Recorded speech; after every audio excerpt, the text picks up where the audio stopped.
Stop. Look at the forehead. That's not a burn. It's a tracking device. In Chapter 22, the Count's infection moves from the blood to the mind, and the Crew of Light has a double agent in their ranks. If you're finding value in this deep dive into the 1897 original, join the Inner Circle, subscribe, and fuel the research like.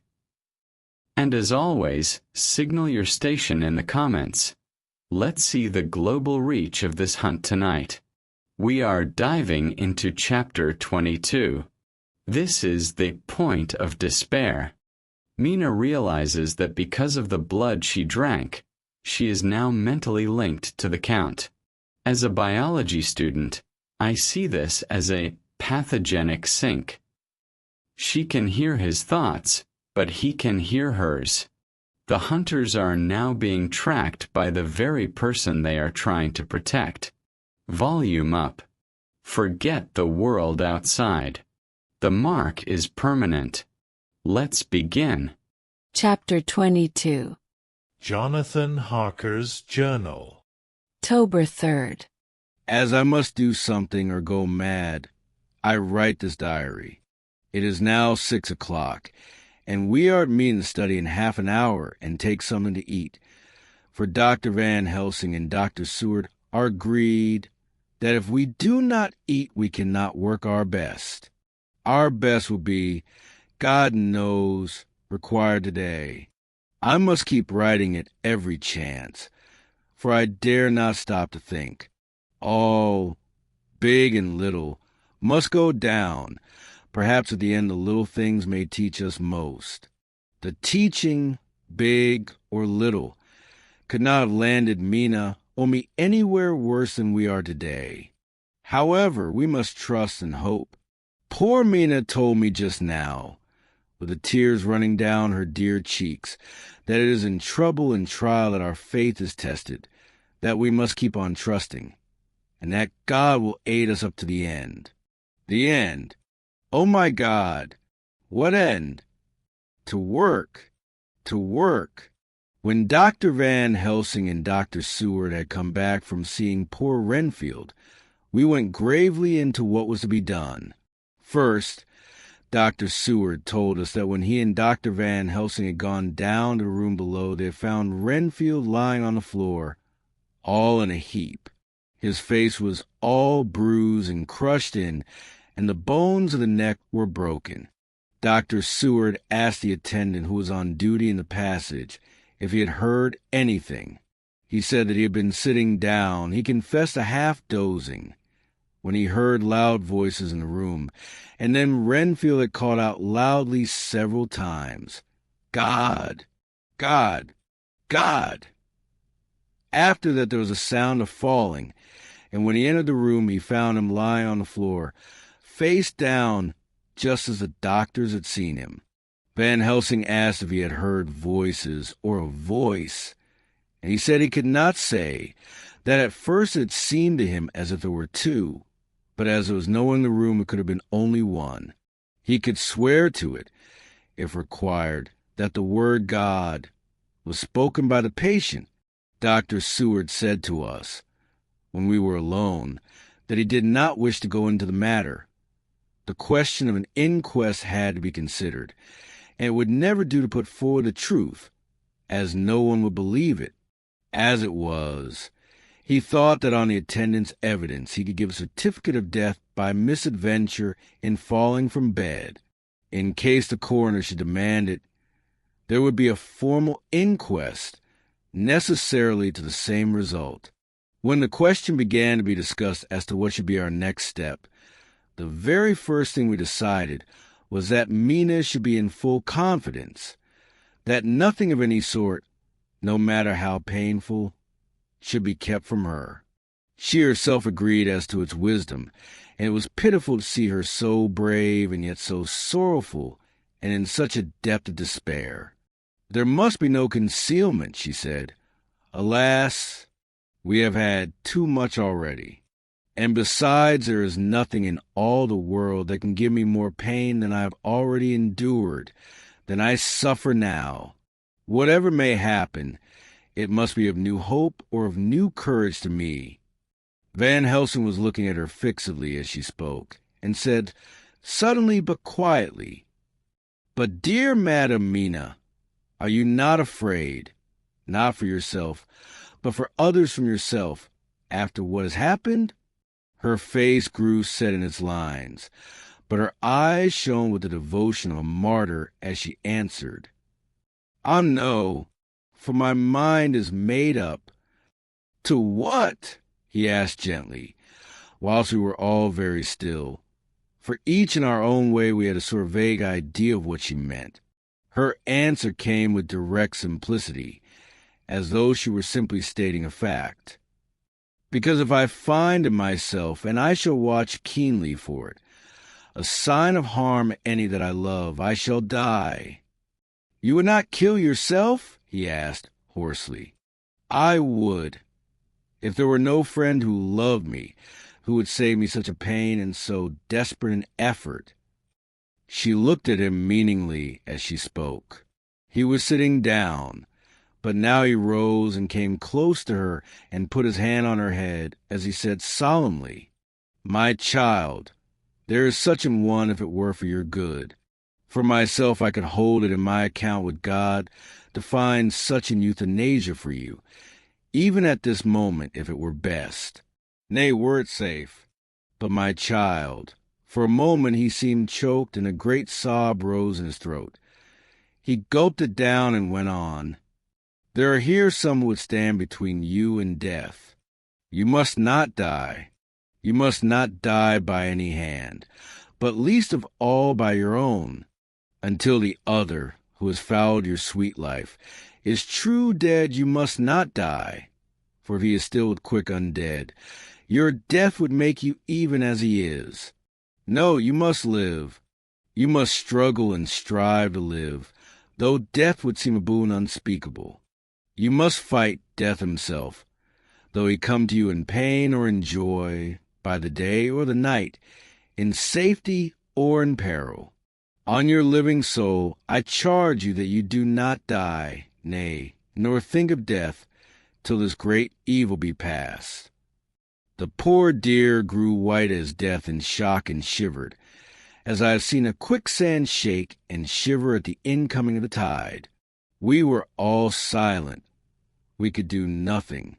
At length she grew more calm, and turning to him said, sweetly, but oh, so sorrowfully, as she held out her hand, "I promise you, my dear friend, that if God will let me live, I shall strive to do so, till, if it may be in his good time, this horror may have passed away from me." She was so good and brave that we all felt that our hearts were strengthened to work and endure for her, and we began to discuss what we were to do. I told her that she was to have all the papers in the safe, and all the papers or diaries and phonographs we might hereafter use, and was to keep the record as she had done before. She was pleased with the prospect of anything to do, if pleased could be used in connection with so grim an interest. As usual, Van Helsing had thought ahead of everyone else, and was prepared with an exact ordering of our work. "It is perhaps well," he said, "that at our meeting after our visit to Carfax, we decided not to do anything with the earth boxes that lay there. Had we done so, the Count must have guessed our purpose, and would doubtless have taken measures in advance to frustrate such an effort with regard to the others. But now he does not know our intentions. Nay, more in all probability, he does not know that such a power exists to us as can sterilize his lairs, so that he cannot use them as of old. We are now so much further advanced in our knowledge as to their disposition that, when we have examined a house in Piccadilly, we may track the very last of them. Today, then, is ours, and in it rests our hope. The sun that rose on our sorrow this morning guards us in its course. Until it sets tonight, that monster must retain whatever form he now has. He is confined within the limitations of his earthly envelope. He cannot melt into thin air, nor disappear through cracks or chinks or crannies. If he go through a doorway, he must open the door like a mortal. And so we have this day to hunt out all his lairs and sterilize them. So we shall, if we have not yet catch him and destroy him, drive him to bay in some place where the catching and the destroying shall be in time sure. Here I started up, for I could not contain myself at the thought that the minutes and seconds so preciously laden with Mina's life and happiness were flying from us, since whilst we talked action was impossible. But Van Helsing held up his hand warningly. "Nay, friend Jonathan," he said, "in this, the quickest way home is the longest way. So your proverbs say, we shall all act and act with desperate quick when the time has come. But think, in all probable the key of the situation is in that house in Piccadilly. The Count may have many houses which he has bought. Of them he will have deeds of purchase, keys, and other things. He will have paper that he write on. He will have his book of checks. There are many belongings that he must have somewhere. Why not in this place so central, so quiet, where he come and go by the front or the back at all hour, when in the very vast of the traffic there is none to notice? We shall go there and search that house, and when we learn what it holds, then we do what our friend Arthur call, in his phrases of hunt, stop the earth, and so we run down our old fox. So, is it not? Then let us come at once," I cried. "We are wasting the precious, precious time." The professor did not move, but simply said, "And how are we to get into that house in Piccadilly?" "Any way," I cried. "We shall break in if need be." "And your police, where will they be, and what will they say?" I was staggered, but I knew that if he wished to delay, he had a good reason for it. So I said as quietly as I could, "Don't wait more than need be. You know, I am sure what torture I am in." "Ah, my child, that I do, and indeed there is no wish of me to add to your anguish. But just think, what can we do until all the world be at movement? Then will come our time. I have thought and thought, and it seems to me that the simplest way is the best of all. Now we wish to get into the house, but we have no key. Is it not so?" I nodded.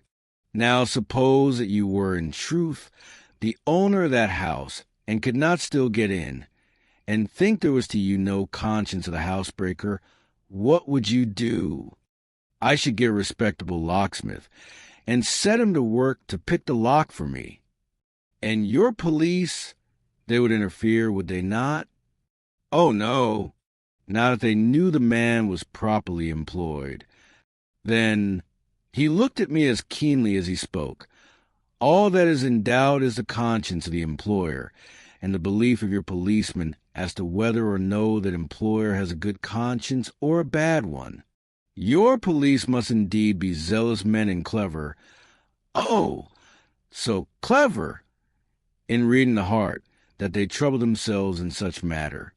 "No, no, my friend Jonathan, you go take the lock off 100 empty house, and is your London or of any city in the world. And if you do it as such things are rightly done, and at the time such things are rightly done, no one will interfere. I have read of a gentleman who owned a so fine house in London, and when he went for months of summer to Switzerland and lock up his house, some burglar came and broke window at back and got in. Then he went and made open the shutters in front and walk out and in through the door before the very eyes of police. Then he have an auction in that house and advertise it and put up big notice. And when the day come, he sell off by a great auctioneer all the goods of that other man who owned them. Then he go to a builder, and he sell him that house, making an agreement that he pull it down and take all away within a certain time. and your police and other authority help him all they can. And when that owner come back from his holiday in Switzerland, he find only an empty hole where his house had been. This was all done in regla, and in our work we shall be in regla too. We shall not go so early that the policemen who have them little think of shall deem it strange, but we shall go after 10 o'clock, when there are many about, and such things will be done were we indeed owners of the house. I could not but see how right he was, and the terrible despair of Mina's face became relaxed a thought. There was hope in such good counsel. Van Helsing went on. When once within that house we may find more clues. At any rate, some of us can remain there whilst the rest find the other places where there be more earth boxes, at Bermondsey and Mile End. Lord Godalming stood up. I can be of some use here, he said. I shall wire to my people to have horses, and carriages where they will be most convenient. Look here, old fellow, said Morris. It is a capital idea to have all ready in case we want to go horsebacking. But don't you think that one of your snappy carriages with heraldic adornments in a byway at Walworth or Mile End would attract too much attention for our purposes? It seems to me that we ought to take cabs when we go south or east, and even leave them somewhere near the neighborhood we are going to. Friend Quincy is right, said Professor. His head is what you call in playing with the horizon. It is a difficult thing that we go to do, and we do not want no people to watch us if so it may. Mina took a growing interest in everything, and I was rejoiced to see that the exigency of affairs was helping her to forget for a time the terrible experience of the night. She was very, very pale, almost ghastly, and so thin that her lips were drawn away, showing her teeth in somewhat of prominence. I did not mention this last, lest it should give her needless pain, but it made my blood run cold in my veins to think of what occurred with poor Lucy when the Count had sucked her blood. As yet there was no sign of the teeth growing sharper, but the time as yet was short, and there was time for fear. When we came to the discussion of the sequence of our efforts and of the disposition of our forces, there were new sources of doubt. It was finally agreed that before starting for Piccadilly, we should destroy the Count's lair close at hand. In case he should find out too soon, we should thus be still ahead of him in our work of destruction, and his presence in his purely material shape, and at his weakest, might give us some new clue. As to the disposal of forces, it was suggested by the professor that, after our visit to Carfax, we should all enter the house in Piccadilly, that the 2 doctors and I should remain there, whilst Lord Godalming and Quincy found the lairs at Walworth and Mile End and destroyed them. It was possible, if not likely, the professor urged, that the Count might appear in Piccadilly during the day, and that is so we might be able to cope with him then and there. At any rate, we might be able to follow him in force. To this plan I strenuously objected, and so far as my goal was concerned, for I said that I intended to stay and protect Mina, I thought that my mind was made up on the subject, but Mina would not listen to my objection. She said that there might be some law matter in which I could be useful, that amongst the Count's papers might be some clue which I could understand out of my experience in Transylvania, and that as it was all the strength we could muster was required to cope with the Count's extraordinary power, I had to give in, for Mina's resolution was fixed. She said that it was the last hope for her that we should all work together. As for me, she said, I have no fear. Things have been as bad as they can be, and whatever may happen must have in it some element of hope or comfort. Go, my husband. God can, if he wishes it, guard me as well alone as with any one present. So I started up crying out, Then in God's name let us come at once, for we are losing time. The Count may come to Piccadilly earlier than we think. Not so, said Van Helsing, holding up his hand. But why? I asked. Do you forget, he said, with actually a smile, that last night he banketted heavily and will sleep late? Did I forget? Shall I ever, can any of us ever forget that terrible scene? Mina struggled hard to keep her brave countenance, but the pain overmastered her, and she put her hands before her face and shuddered while she moaned. Van Helsing had not intended to recall her frightful experience.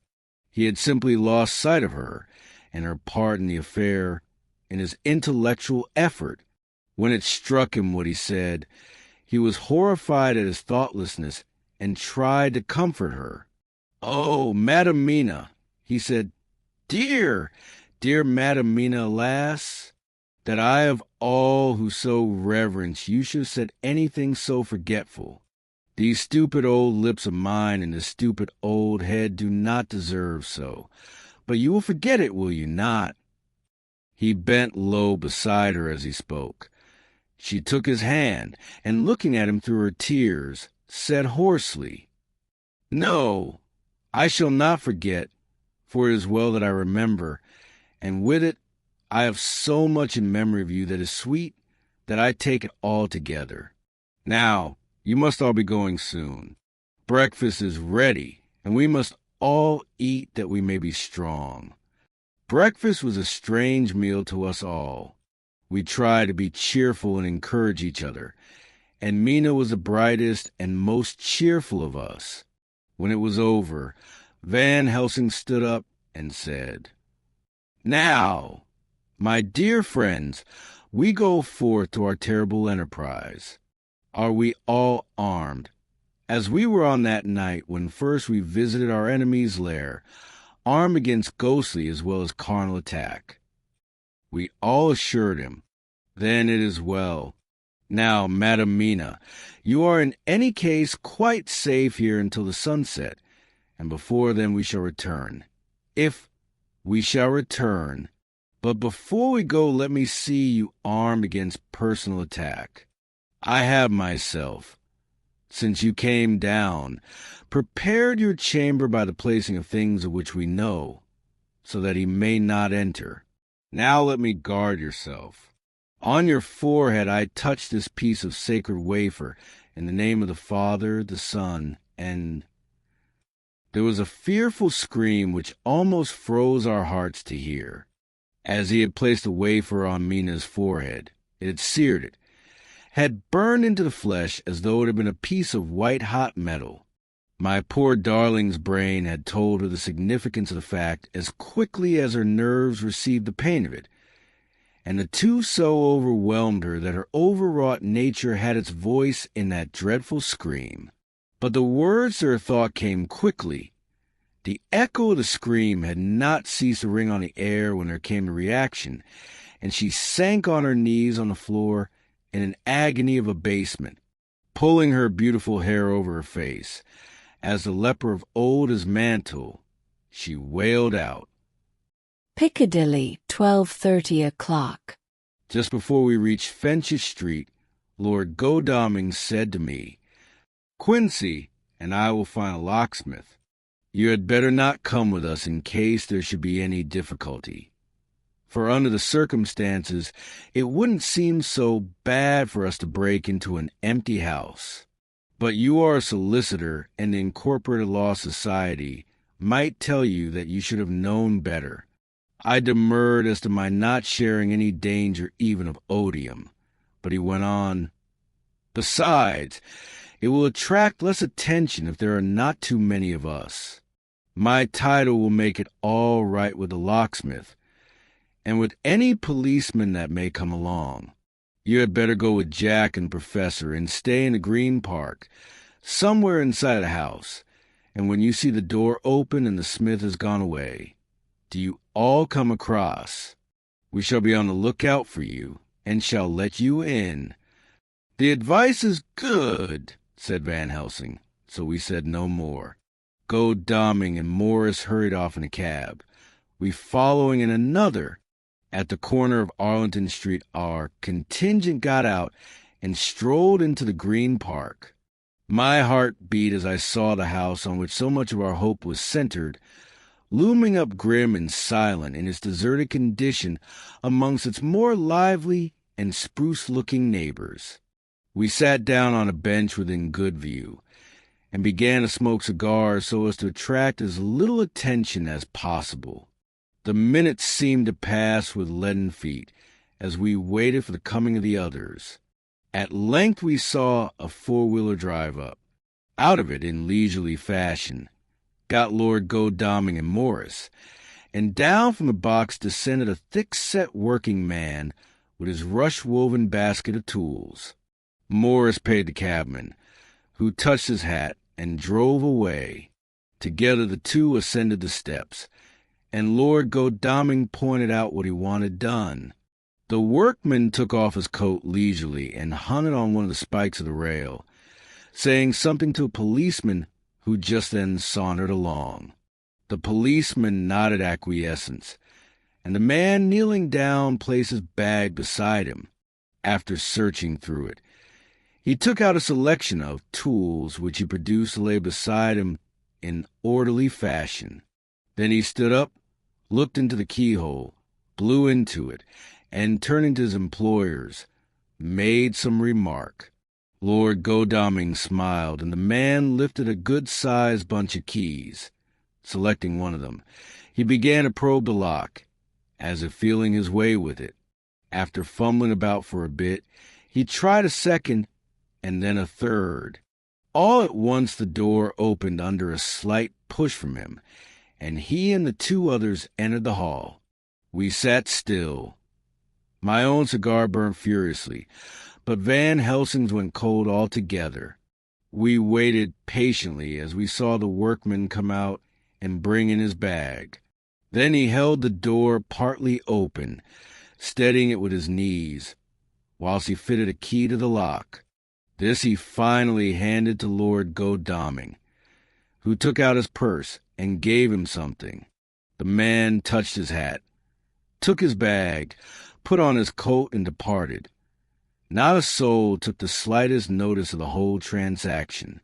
When the man had fairly gone, we three crossed the street and knocked at the door. It was immediately opened by Quincy Morris, beside whom stood Lord Godalming lighting a cigar. "The place smells so vilely," said the latter as we came in. It did indeed smell vilely, like the old chapel at Carfax, and with our previous experience it was plain to us that the Count had been using the place pretty freely. We moved to explore the house, all keeping together in case of attack, for we knew we had a strong and wily enemy to deal with, and as yet we did not know whether the Count might not be in the house.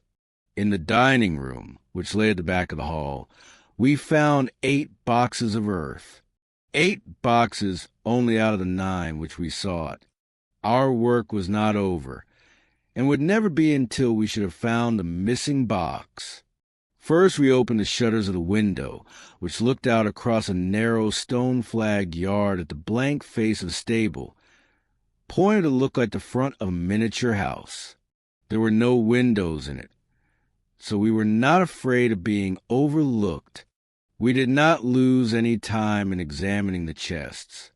With the tools which we had brought with us, we opened them, one by one, and treated them as we had treated those others in the old chapel. It was evident to us that the Count was not at present in the house, and we proceeded to search for any of his effects. After a cursory glance at the rest of the rooms, from basement to attic, we came to the conclusion that the dining room contained any effects which might belong to the Count, and so we proceeded to minutely examine them. They lay in a sort of orderly disorder on the great dining-room table. There were title deeds of the Piccadilly house in a great bundle, deeds of the purchase of the houses at Mile End and Bermondsey, note paper, envelopes, and pens and ink. All were covered up in thin wrapping paper to keep them from the dust. There were also a clothes brush, a brush and comb, and a jug and basin, the latter containing dirty water which was reddened as if with blood. Last of all was a little heap of keys of all sorts and sizes, probably those belonging to the other houses. When we had examined this last find, Lord Godalming and Quincy Morris, taking accurate notes of the various addresses of the houses in the east and the south, took with them the keys in a great bunch, and set out to destroy the boxes in these places. The rest of us are, with what patience we can, waiting their return or the coming of the Count,